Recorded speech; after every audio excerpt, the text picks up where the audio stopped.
Allô tout le monde, je suis super content de vous retrouver cette semaine. Je suis avec Nancy. Ça paraît pas, mais on est dans le centre-ville de Québec, là, en fait de Beauport, plus précisément. Et aujourd'hui, on va vous parler des OBV.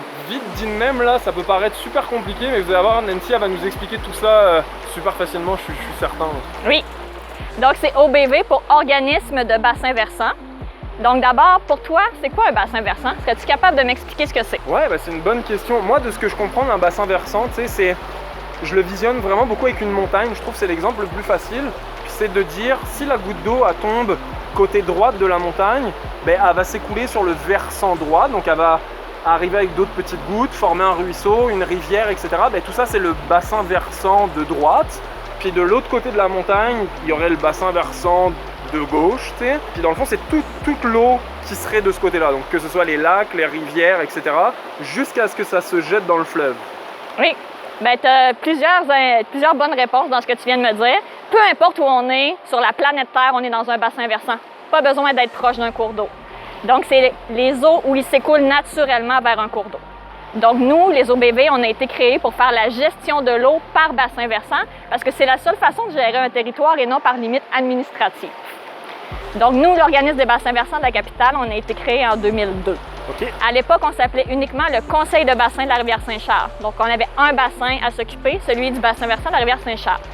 Puis en 2009, le gouvernement du Québec a dit ça prend un OBV pour toutes les rivières du Québec habitées. Il ne peut pas en avoir juste 33 comme c'était le cas en 2002.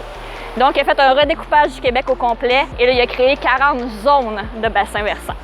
Donc, nous, on est devenu la zone de la capitale et il nous est poussé 4 petits bassins versants à celui de la Saint-Charles. Okay. Donc, à l'ouest, le bassin versant de la rivière du Cap-Rouge et le bassin versant du lac Saint-Augustin. Et à l'est, le bassin versant du ruisseau du Moulin et de la rivière Beauport où on est aujourd'hui. Puis, on a des petits bassins résiduels en bordure du fleuve aussi, il ne faut pas les oublier.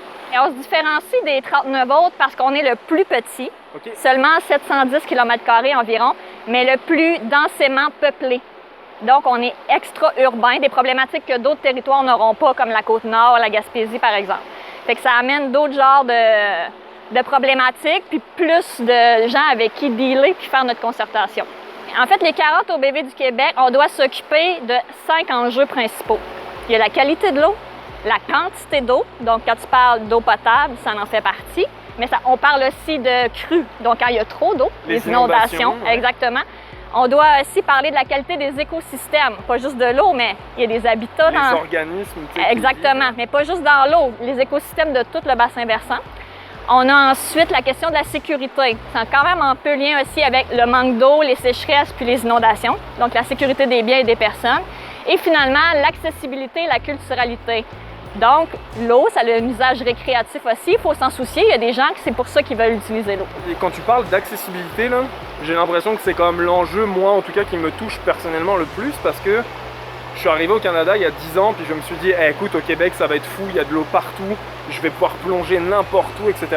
Et finalement, je trouve ça dur de trouver un endroit où venir se baigner, ou venir pêcher, ou venir mettre son bateau à l'eau, ou quoi que ce soit, là. Tu sais, comme là, on est dans une super belle rivière, puis je suis venu tourner il y a 2 jours ici, puis on m'a dit, ah non, mais Manu, tu peux pas te baigner là. L'eau, elle est vraiment dégueu, là, elle est vraiment impropre, même si elle paraît très très transparente, là. Ouais. On m'a dit qu'il y avait des gens qui venaient s'y baigner quand même parce qu'ils n'avaient pas l'information, là. Mais ça doit être quelque chose de quand même complexe à dealer avec ça. Oui, puis quand tu parles d'accessibilité, là, les gens vont être vraiment plus enclins à protéger quelque chose s'ils ont accès, s'ils constatent les problèmes, qui en font usage, là, ils vont être vraiment plus enclins. OK, c'est important, on préserve, je veux y avoir accès encore, puis mes petits-enfants aussi dans le futur. Là. Donc c'est un enjeu, tu sais, vous essayez de faire des programmes pour rendre ça plus accessible aussi? Oui. Donc nous, en tant qu'OBNL, organisme à but non lucratif, on est géré par un conseil d'administration. Puis le gouvernement nous demande qui représente tous les secteurs d'activité. Donc on a vraiment des gens du domaine forestier, agricole, le privé. Il y a beaucoup d'entreprises qui prennent de l'eau pour leurs propres activités. Ouais, ou qui rejettent de l'eau usée ou des choses comme ça. Oui, des conseils de quartier, des associations de riverains et évidemment le secteur municipal, parce qu'il y a beaucoup de règlements que c'est les municipalités qui sont responsables de faire. Donc nous, notre objectif, c'est d'asseoir toute cette belle gang de monde-là à une table. Puis OK, sont où les problèmes? Où est-ce qu'on est capable de faire des actions concertées puis cohérentes où tout le monde va y trouver son compte? Oui, parce que finalement, tu sais, comme une rivière comme ça, là, la pression qu'elle a de tous bords, là, c'est impressionnant. Il y a l'autoroute qui passe par-dessus, les gens qui vivent à côté, les industriels, comme tu disais, la municipalité qui potentiellement, peut-être un jour, a récupéré de l'eau d'ici pour de l'eau potable ou qui a dû rejeter de l'eau pluviale, des choses comme ça, là. Oui, puis comme je disais d'entrée de jeu, tu sais, nous, notre territoire, c'est par bassin versant, mais une municipalité, c'est par limite administrative. Il faut quand même qu'elle soit consciente que ce qu'elle fait chez eux va avoir un impact sur la municipalité en bas. Exactement. On a à chaque année maintenant près d'une trentaine de projets qui roulent. Donc vraiment, là, ça va dans toutes les directions, là. On fait autant de la sensibilisation environnementale, de la plantation d'arbres en bande riveraine, de la restauration de sites dégradés, des activités de pêche aussi pour éduquer le public, puis la caractérisation pour connaître l'état de la situation, pour pouvoir agir, il faut savoir, OK, ils sont où les bobos, là? OK? C'est ça le problème dans l'eau, on enquête, ça vient d'où, puis là, on va voir le coupable, puis on essaie d'intervenir. À Québec, spécifiquement, on est en moyenne à 400 litres d'eau utilisée, d'eau potable par jour. Mais les gens, c'est juste, ils ferment pas leur robinet ou comment ça s'explique? Moi qui viens d'Europe, là, en Allemagne, on parle de 50, 80 litres par jour. Ce gap-là, tu sais, il s'explique comment? C'est les usages intérieurs de la maison, majoritairement. Fait que c'est tout ce qui est douche, lave-vaisselle, les fuites, effectivement, de laisser couler le robinet pour avoir de l'eau fraîche une journée comme aujourd'hui plutôt qu'en avoir dans le frigo. C'est plein de petits gestes comme ça. Pour nous, ça a l'air de rien, mais ça s'accumule. Ça représente plus de 60 % l'utilisation à l'intérieur de la maison de notre eau. Tout le monde a vraiment sa part à faire pour réduire sa consommation d'eau. Puis l'année passée, je vous disais qu'il y a eu des pénuries. Là, vers la mi-fin juin, là, on a atteint le 620 litres d'eau par personne consommée au mois de juin l'année dernière à Québec. Ouais. Donc, les 4 douches par jour, là, on arrête, on achète un stick de déodorant, là, puis c'est ça. Laver sa voiture, elle n'a pas besoin d'être lavée à toutes les semaines. Laver sa cour. Ouais, mon voisin, il fait ça tous les jours, tu sais, il balaye son asphalte avec un jet d'eau. Ouais, mais je te raconte le conte du ridicule. Dis-moi. Quelqu'un qui met son arrosoir à pelouse, mais sur son banc de neige au printemps pour le faire fondre.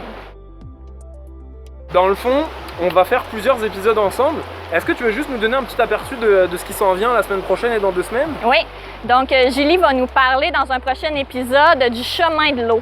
Fait que comprendre la différence entre l'eau de surface, les eaux pluviales, l'eau souterraine, faire des beaux liens là-dessus.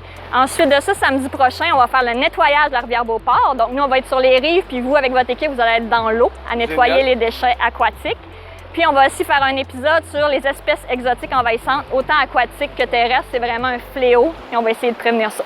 Donc on vous mettra tout ça, si vous voulez voir, dans les sociaux en fait, de l'OBV de la capitale. Vous pouvez aller les suivre, tout est dans la description de la vidéo. Si vous avez des questions aussi pour Nancy, n'hésitez pas là, mettez-les dans les commentaires, que ce soit Nancy ou quelqu'un de son équipe, ou même nous, du mieux de nos connaissances, on essaiera de faire une petite job de vous faire des belles réponses. N'hésitez pas à vous abonner si ce n'est pas déjà fait. On vous remercie beaucoup et on vous laisse sur quelques images de l'épisode de la semaine prochaine. À très vite.